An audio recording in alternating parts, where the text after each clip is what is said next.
આજે વિદ્યાતીર્થ છે, વિદ્યાભૂમિ છે, અહીંયાના સ્થાન દેવને, અહીંયાના સ્પંદનોને નમસ્કાર કરી જઈએ. ઓમ સ્થાન દેવતાભ્યો નમઃ. તમારી સામે તમારા પ્રત્યક્ષ દેવ માતા અને પિતા.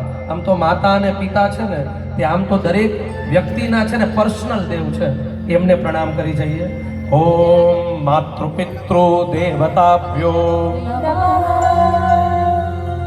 ગુરુ તત્વને પ્રણામ કરી જઈએ. ઓમ સદગુરુ દેવતાભ્યો. આ બ્રહ્માંડમાં જેટલા પણ દેવતાઓ છે, દૈવી તત્વો છે, આ બધાને વંદન કરી જઈએ. ઓમ સર્વેભ્યો દેવેભ્યો નમઃ. 12 વખત મનમાં ઓમ ગંગ ગણપતયે નમઃ બોલવાનું છે. ઓમ તદેવ લગ્નમ સુદિનં તદેવ તારાબલમ ચંદ્રબલમ